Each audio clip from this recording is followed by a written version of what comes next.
அஸ்ஸலாமு அலைக்கும் வரஹ்மத்துல்லாஹி வபரகாத்துஹு. அல்ஹம்துலில்லாஹ் வஸ்ஸலாத்து வஸ்ஸலாமு அலா ரசூலில்லாஹ் அம்மா பஅத். கண்ணியத்திற்குரிய சகோதர சகோதரிகளே, நாம் வியாபாரத்தினுடைய சட்டதிட்டங்களை பார்த்து வருகிறோம். அதிலே இன்றைய வகுப்பிலே வியாபாரத்தில் அனுமதிக்கப்பட்ட விஷயங்கள் என்ன, அனுமதி இல்லாத விஷயங்கள் என்ன என்பதை நாம் இன்று பார்க்கவிருக்கிறோம். இந்த வியாபாரத்தை பொறுத்த வரைக்கும் அல்லாஹும் அவருடைய தூதரும் எவ்வாறு வியாபாரம் செய்ய வேண்டும், எப்படி வாடிக்கையாளர்களுக்கும் வியாபாரிகளுக்கும் மத்தியிலே இருக்கக்கூடிய செயல்பாடுகள் இருக்க வேண்டும் என்பதை நமக்கு அறிவித்து தந்திருக்கிறார்கள்.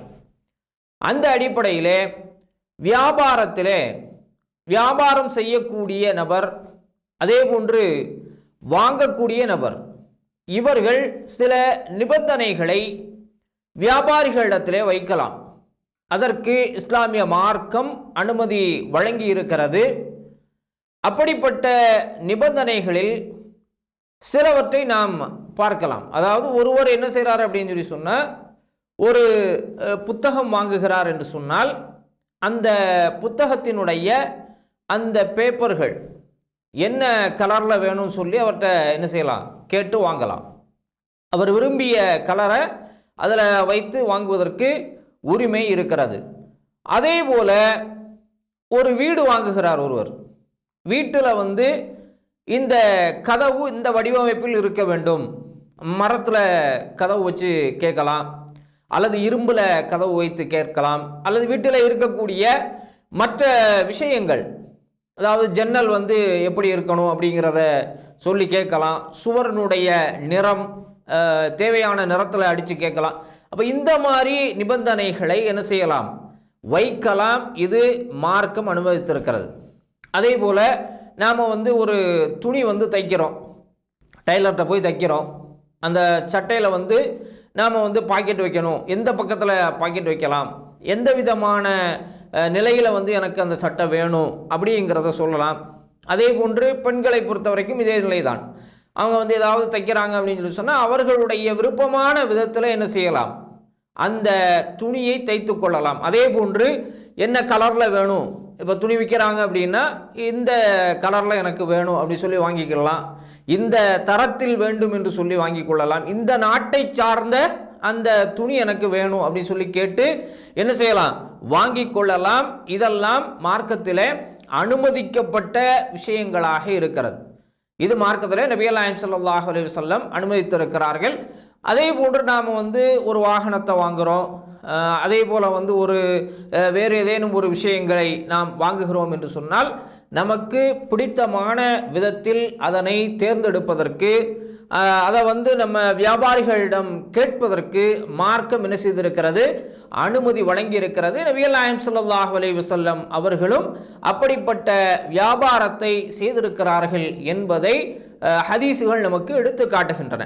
அப்போ இந்த விதத்தில் ஒருவர் என்ன செய்யலாம், வியாபாரிகளிடத்தில் நிபந்தனைகளை வைக்கலாம். நிபந்தனையை வைத்து என்ன செய்யலாம், அந்த வியாபார பொருட்களை அவர்கள் வாங்கிக் கொள்வதற்கு அனுமதி இருக்கிறது. இப்படிப்பட்ட வியாபாரம் சரியானது என்பதை மார்க்கம் நமக்கு உறுதிப்படுத்துகிறது.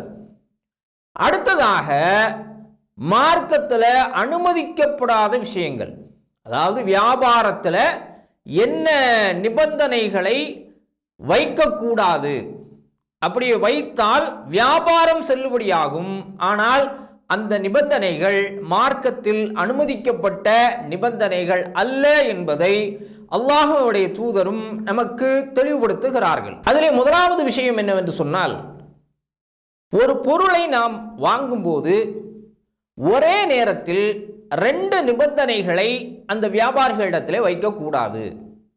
இது நபிகள் நாயகம் ஸல்லல்லாஹு அலைஹி வஸல்லம் அவர்கள் தடுத்திருக்கிறார்கள். அதாவது ஒரு பொருளை நாம் வாங்குகிறோம் என்று சொன்னால் அந்த வியாபாரிகளிடத்தில் என்ன செய்யக்கூடாது, அந்த வியாபாரத்தில் ஒரே நேரத்தில் 2 நிபந்தனைகளை வைக்கக்கூடாது.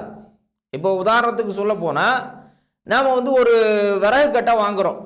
விறகு கட்டையை அவரிடத்தில் வெட்டி கேட்பதும், அதே நேரத்தில் அதை வெட்டி அந்த கட்டைகளை வீட்டிற்கு சுமந்து கொண்டு தர வேண்டும் என்று சொல்லி 2 நிபந்தனைகளை என்ன செய்யக்கூடாது, ஒரே நேரத்தில் வைக்கக்கூடாது. இதை மார்க்கம் அனுமதிக்கவில்லை.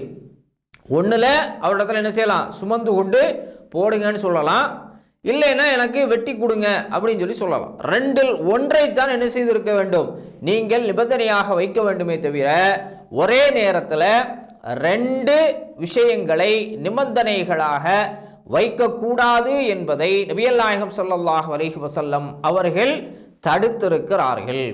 அதை சொல்றாங்க, லா யஹில்லு ஸலஃபுன் வ பைஅன், அதாவது வியாபாரத்திலே கடனோடு இருக்கக்கூடிய வியாபாரத்திற்கு அனுமதி இல்லை. வலா ஷர்தானி ஃபீ பை', அதே போன்று 2 ஷர்த்துக்களை உள்ளடக்கிய வியாபாரமும் உங்களுக்கு ஹலாலாக்கப்படவில்லை. அதாவது ஒரே நேரத்தில் 2 நிபந்தனைகளை வைத்து நீங்கள் என்ன செய்வது, அந்த பொருளை வாங்குவதற்கு இஸ்லாமிய மார்க்கம் தடை செய்து இருக்கிறது. இதே இது அவங்க கொடுக்குறாங்க அப்படின்னா நோ ப்ராப்ளம், சரியா? இப்போ இதில் நம்ம தான் என்ன செய்யக்கூடாது, ஒரே நேரத்தில் நிபந்தனை வைக்கக்கூடாது.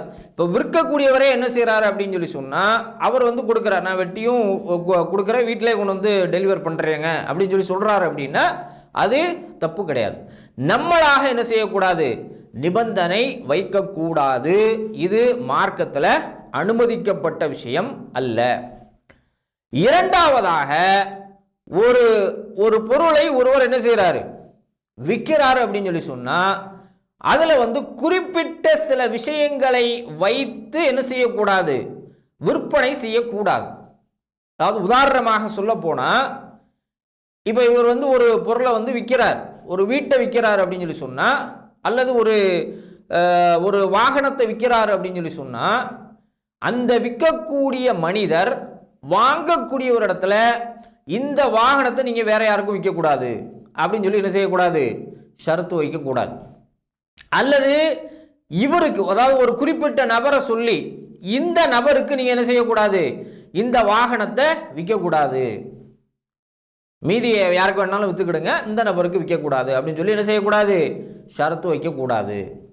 அதுக்கு பிறகு என்ன செய்யறது, இவருக்கு நீங்கள் என்ன செய்ய, வாடகைக்கு நீங்கள் கொடுக்கணும் அப்படின்னு சொல்லி என்ன செய்யணும், ஷரத்து வைக்கக்கூடிய நபர்கள் இருப்பார்களே, ஆனால் அதுவும் என்ன செய்யாது, அனுமதிக்கப்பட்ட விஷயம் அல்ல. அதாவது இவர் வாகனத்தை விற்று விட்டார் என்று சொன்னால், விற்கக்கூடிய நேரத்தில் இவர் கேட்கும்போது நீங்கள் என்ன செய்யணும், வாடகைக்கு கொடுக்கணும் அப்படின்னு சொல்லி என்ன செய்யக்கூடாது, ஷரத்து வைக்கக்கூடாது. இப்படி ஒரு குறிப்பிட்ட விஷயங்களை விற்கக்கூடிய நபர் வாங்கக்கூடியவருக்கு என்ன செய்யக்கூடாது, ஷரத்தாக வைக்கக்கூடாது. இது மார்க்கத்தில் அனுமதிக்கப்பட்டதல்ல. இந்த விஷயத்தையும் நாம் என்ன செய்ய வேண்டும், கவனத்திலே கொள்ள வேண்டும்.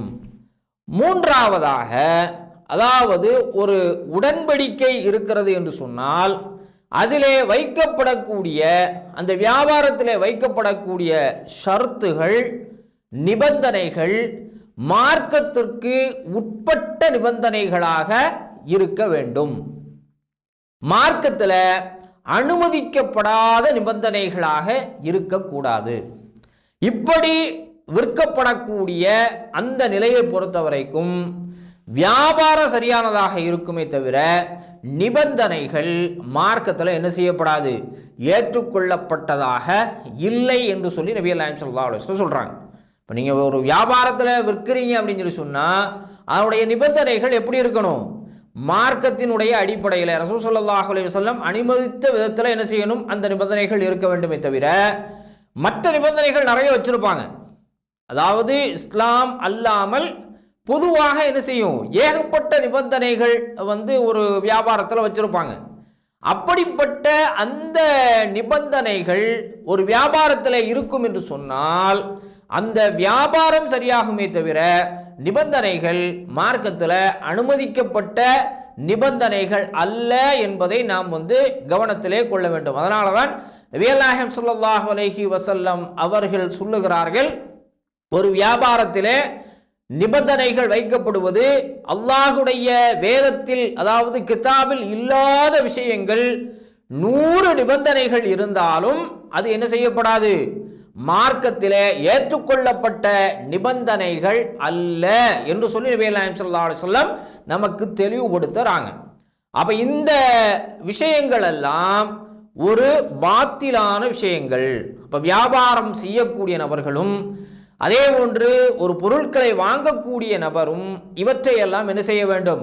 கவனத்தில் கொள்ள வேண்டும். மார்க்கத்தில் ஒரு வியாபாரத்தில் நிபந்தனை வைப்பதற்கு, அதாவது வாங்கக்கூடியவராக இருந்தாலும் விற்கக்கூடியவராக இருந்தாலும் என்னென்ன நிபந்தனைகளை வைக்கலாம், என்ன நிபந்தனைகளை வைக்கக்கூடாது என்பதை மார்க்கம் நமக்கு தெளிவாக காட்டியிருக்கிறது. எனவே இவற்றை எல்லாம் கவனத்திலே கொண்டு பொருட்களை வாங்குபவர்களும் விற்பவர்களும் செயல்பட வேண்டும். அதற்குரிய தௌஃபீக்கை வல்ல ரஹ்மான் நம் அனைவருக்கும் வழங்குவானாக. வாஹிர் தவானா அல்ஹம்துலில்லாஹி ரப்பில் ஆலமீன். அஸ்ஸலாமு அலைக்கும் வரஹ்மத்துல்லாஹி வபரகாத்துஹு.